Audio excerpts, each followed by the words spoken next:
Amazon prime ஓடிடியில் Ananya Pandey lead ரோலில் நடித்துள்ள கால் மீ பே வெப்சீரிஸ் தமிழ் உள்ளிட்ட மொழிகளில் வெளியாகியிருக்கிறது. பெரும் கோடீஸ்வரரை திருமணம் செய்து கொண்டு ராணி போல வாழ்ந்து வரும் பெண்ணுக்கு ஜிம் ட்ரெய்னர் மீது ஏற்படும் மோகம் காரணமாக அவரது வாழ்க்கை அடுத்த நொடியே நடுத்தெருவுக்கு வருகிறது. டெல்லியில் இருந்து லாஸ் ஏஞ்சல்ஸ்க்கு போய் கொஞ்சம் காலம் இரு, பிரச்சனைகளை சரி செய்கிறோம் என அம்மா சொல்லியும் கேட்காமல் மும்பைக்கு அண்ணனின் உதவியை நாடி வரும் பேவுக்கு அண்ணனும் உதவவில்லை. மும்பையில் அண்ணன் மட்டுமின்றி அவளது கணவனும் அங்கேதான் பிசினஸ் செய்கிறார்கள். மீண்டும் கணவரிடம் மன்னிப்பு கேட்டு பார்த்தாலும் காதலித்து திருமணம் செய்து கொண்ட அந்த பணக்கார கோடீஸ்வர பிசினஸ்மேன் கழட்டி விட அவன் அணிவித்த திருமண மோதிரத்தை கழட்டி கொடுத்து விட்டு மும்பையில் தனியாக வாழ்ந்து காட்டுகிறேன் என களமிறங்கும் பே வாழ்க்கையில் சந்தித்த பிரச்சனைகள் என்ன சாதித்து காட்டினாரா என்பது தான் இந்த கால் மீ பே வெப்சீரிஸின் கதை.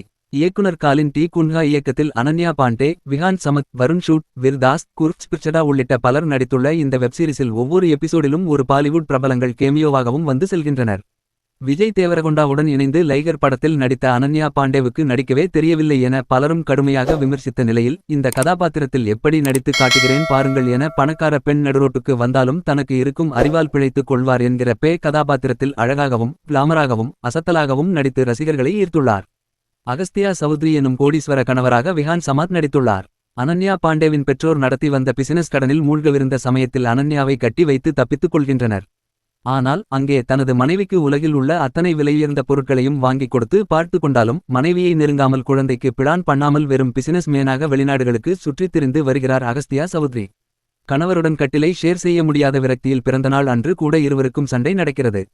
அதன் பின்னர் சீனாவில் இருந்து வரும் தொழிலதிபர்களிடம் தனது ஹோட்டல் அறைகளை அகஸ்தியா காட்டி வரும்போது ஒரு அறையில் ஜிம் ட்ரெய்னருடன் பே உடலுறவு கொள்வதை பார்த்துவிட உடனடியாக அவரை விட்டு பிரிவதாக முடிவெடுத்து அவரை வீட்டை விட்டு துரத்துகிறார்.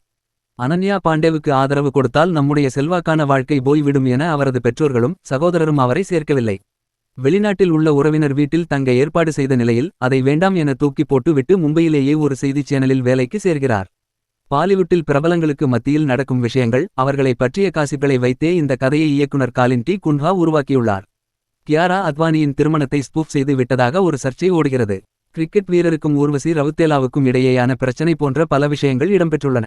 பெண்களுக்கு இலவச 5G சிம் கார்டுகளை கொடுக்கும் நபர் ஒரு ஹீரோயினை ஏமாற்றி கற்பமாக்கி விட்டார் என்கிற செய்தி பேவுக்கு கிடைக்க அதை எப்படி இவர் வெளியே கொண்டு வந்து பிரபலமானாரா அல்லது பெரிய பிரச்சனையில் சிக்கினாரா என்பது தான் கிளைமேக்ஸ். இப்படியெல்லாம் பணக்காரர்கள் வாழ்க்கை இருக்குமா என்கிற வியப்புடன் ஆரம்பிக்கும் காட்சிகளும் சாமானியர்களின் வாழ்க்கையை ஒரு பணக்கார பெண் எதிர்கொண்டால் எப்படி இருக்கும் என்பதை சோகத்துடன் சொல்லாமல் செம ஜாலியாகவும் கலர்ஃபுல்லாகவும் பெண்களால் தங்களுக்கான முடிவை தாங்களே எடுக்க முடியும்.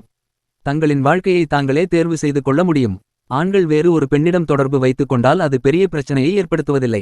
ஆனால் பெண்களுக்கு கிடைக்கும் கெட்ட பெயர் என ஏகப்பட்ட விஷயங்களை நையாண்டியுடனே இந்த வெப்சீரிஸ் கையாண்டுள்ளது. இப்படித்தான் கதை போகும் என்று தெரிந்தாலும் அனன்யா பாண்டேவின் கியூட்டான நடிப்பு தொடர்ந்து வெப்சீரிஸை கடைசி வரை பார்க்க வைக்கிறது. சில அடல்ட் காட்சிகள் உள்ளன. இளைஞர்களையும் குறிப்பாக பெண்களை இந்த வெப்சீரிஸ் கவரும் என்பதில் எந்தவொரு மாற்று கருத்தும் இல்லை. மறக்காம சர்ப்ரைஸ் பண்ணுங்க. தேங்க்யூ.